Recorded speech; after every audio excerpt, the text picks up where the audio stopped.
Boris Vian, L'écume des jours. Colin terminait sa toilette. Il s'était enveloppé, au sortir du bain, d'une ample serviette de tissu bouclé dont seules ses jambes et son torse dépassaient. Il prit à l'étagère de verre le vaporisateur et pulvérisa l'huile fluide et odorante sur ses cheveux clairs. Son peigne d'ambre divisa la masse soyeuse en longs filets orange, pareils aux sillons que le gai laboureur trace à l'aide d'une fourchette dans de la confiture d'abricot. Colin reposa le peigne et, s'armant du coupe-ongle, tailla en biseau les coins de ses paupières mates pour donner du mystère à son regard. Il devait recommencer souvent car elle repoussait vite. Il alluma la petite lampe du miroir grossissant et s'en approcha pour vérifier l'état de son épiderme.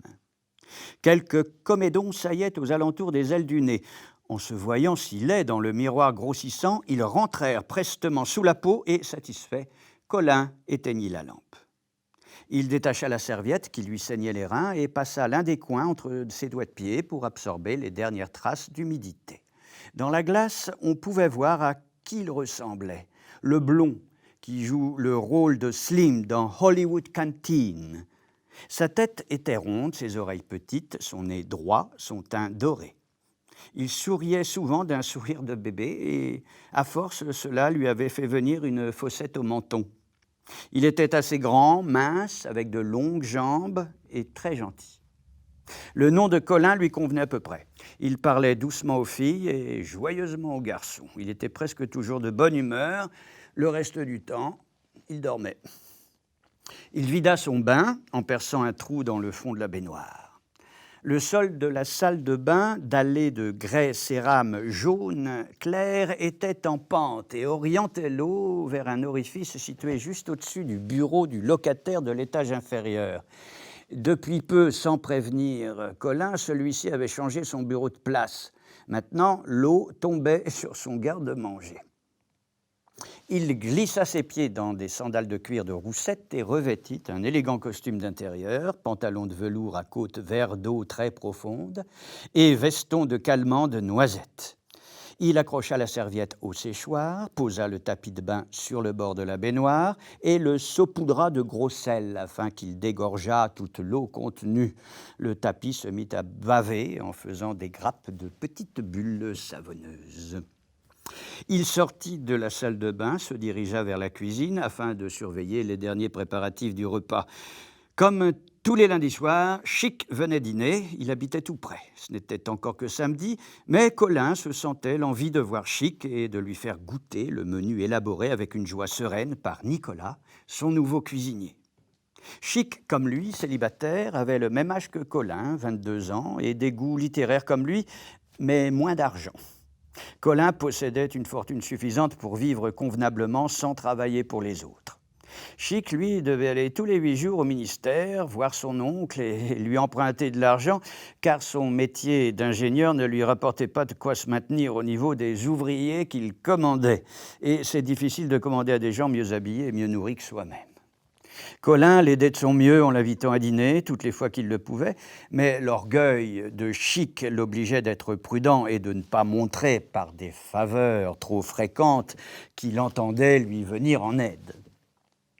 Le couloir de la cuisine était clair, vitré des deux côtés, et un soleil brillait de chaque côté, car Colin aimait la lumière. Il y avait des robinets de laiton soigneusement astiqués un peu partout. Les jeux des soleils sur les robinets produisaient des effets féeriques. Les souris de la cuisine aimaient danser au son des chocs des rayons de soleil sur les robinets et couraient après les petites boules que formaient les rayons en achevant de se pulvériser sur le sol comme des jets de mercure jaune. Colin caressa une des souris en passant. Elle avait de très longues moustaches noires. Elle était grise et mince et lustrée à miracle. Le cuisinier les nourrissait très bien sans les laisser grossir trop. Les souris ne faisaient pas de bruit dans la journée et jouaient seulement dans le couloir. Colin poussa la porte émaillée de la cuisine. Le cuisinier Nicolas surveillait son tableau de bord. Il était assis devant un pupitre également émaillé de jaune clair et qui portait des cadrans correspondant aux divers appareils culinaires alignés le long des murs. L'aiguille du four électrique réglé pour la dinde rôtie oscillait entre presque et à point. Il allait être temps de la retirer. Nicolas pressa un bouton vert, ce qui déclenchait le palpeur sensitif. Celui-ci pénétra sans rencontrer de résistance et l'aiguille atteignit à point à ce moment. D'un geste rapide, Nicolas coupa le courant du four et mit en marche le chauffe-assiette.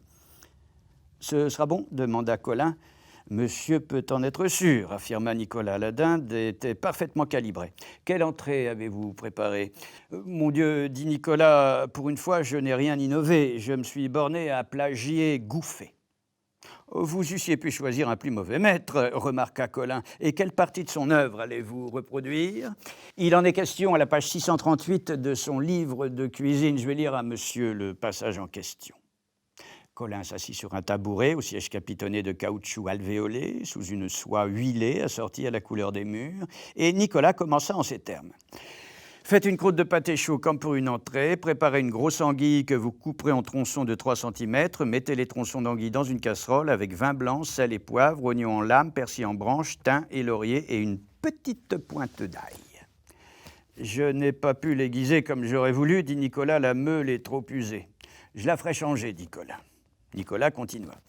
Faites cuire, retirez l'anguille de la casserole et remettez-la dans un plat à sauter. Passez la cuisson au tamis de soie, ajoutez de l'espagnol, faites réduire jusqu'à ce que la sauce masque la cuillère. Passez à l'étamine, couvrez l'anguille de sauce et faites bouillir pendant 2 minutes. Dressez l'anguille dans le pâté, formez un cordon de champignons tourné sur le bord de la croûte, mettez un bouquet de laitances de carpe au milieu, saucez avec la partie de la sauce que vous avez réservée.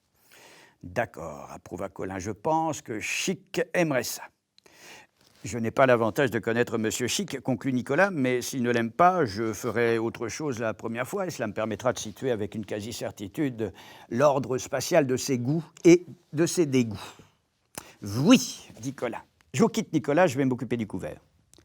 Il prit le couloir dans l'autre sens et traversa l'office pour aboutir à la salle à manger studio, dont le tapis bleu pâle et les murs beige-rose étaient un repos pour les yeux ouverts. La pièce de 4 mètres sur 5 environ prenait jour sur l'avenue Louis Armstrong par 2 baies allongées. Des glaces sans teint coulissaient sur les côtés et permettaient d'introduire les odeurs du printemps lorsqu'ils s'en rencontraient à l'extérieur. Du côté opposé, une table de chêne souple occupait l'un des coins de la pièce. 2 banquettes à angle droit correspondaient à 2 des côtés de la table et des chaises assorties à coussins de maroquin bleu garnissaient les 2 côtés libres. Le mobilier de cette pièce comprenait en outre un long meuble bas, aménagé en discothèque, un pick-up du plus fort module et un meuble symétrique du premier contenant les lance-pierres, les assiettes, les verres et les autres ustensiles que l'on utilise pour manger chez les civilisés. Colin choisit une nappe bleu clair assortie au tapis. Il disposa au centre de la table un surtout formé d'un bocal de formol, à l'intérieur duquel 2 embryons de poulet semblaient mimer le spectre de la rose dans la chorégraphie de Nijinsky. Alentour, quelques branches de mimosa en lanière. Un jardinier de ses amis l'obtenait par croisement du mimosa en boule avec le ruban de réglisse noir que l'on trouve chez les merciers en sortant de classe.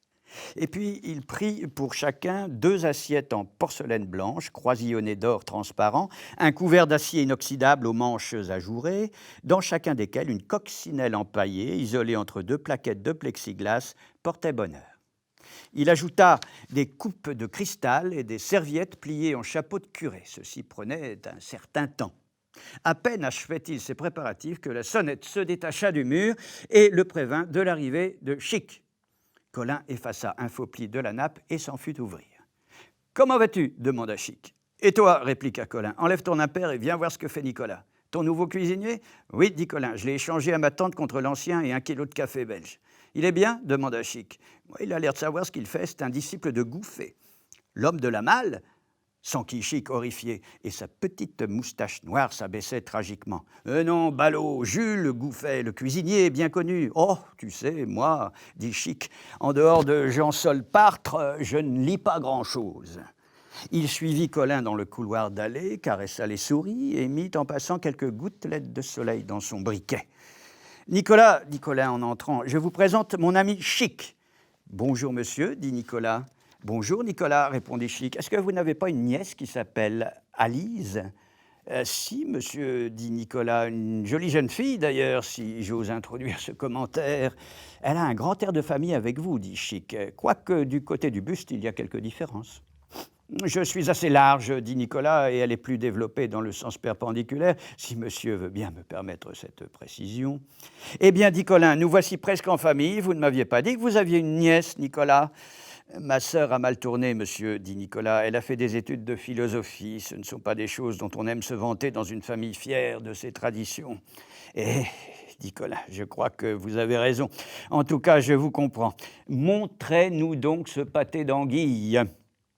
Il serait dangereux d'ouvrir le four actuellement, prévint Nicolas. Il pourrait en résulter une dessiccation consécutive à l'introduction d'un air moins riche en vapeur d'eau que celui qui s'y trouve enfermé en ce moment. Je préfère avoir, dit Chic, la surprise de le voir pour la première fois sur la table. Je ne puis qu'approuver monsieur, dit Nicolas. Puis-je me permettre de prier monsieur de bien vouloir m'autoriser à reprendre mes travaux? Faites, Nicolas, je vous en prie. Nicolas se remit à sa tâche, qui consistait en le démoulage d'aspics de filets de sole, contisés de lames de truffe, destinées à garnir le hors-d'œuvre de poisson. Colin et Chic quittèrent la cuisine. « Prendras-tu un apéritif » demanda Colin. « Mon pianoctel est achevé, tu pourrais l'essayer. »« Il marche » demanda Chic. « Parfaitement, j'ai eu du mal à le mettre au point, mais le résultat dépasse mes espérances. J'ai obtenu, à partir de la Black and Tan Fantasy, un mélange vraiment ahurissant. » « Quel est ton principe » demanda Chic. « À chaque note, dit Colin, je fais correspondre un alcool, une liqueur ou un aromate. La pédale forte correspond à l'œuf battu et la pédale faible à la glace. Pour l'eau de seltz, il faut un tri dans le registre aigu. Les quantités sont en raison directe de la durée. À la quadruple croche équivaut le 16e d'unité, à la noire l'unité, à la ronde la quadruple unité. Lorsque l'on joue un air lent, un système de registre est mis en action de façon que la dose ne soit pas augmentée, ce qui donnerait un cocktail trop abondant, mais la teneur en alcool. Et suivant la durée de l'air, on peut, si l'on veut, faire varier la valeur de l'unité, la réduisant par exemple au centième, pour pouvoir obtenir une boisson tenant compte de toutes les harmonies au moyen d'un réglage latéral. C'est compliqué, dit Chic. Le tout est commandé par des contacts électriques et des relais. Je ne te donne pas de détails, tu connais ça. Et d'ailleurs, en plus, le piano fonctionne réellement. C'est merveilleux, dit Chic. Il n'y a qu'une chose gênante, dit Colin, c'est la pédale forte pour l'œuf battu. J'ai dû mettre un système d'enclenchement spécial parce que lorsque l'on joue un morceau trop hot, il tombe des morceaux d'omelette dans le cocktail et c'est dur à avaler. Je modifierai ça. Actuellement, il suffit de faire attention. Pour la crème fraîche, c'est le sol grave.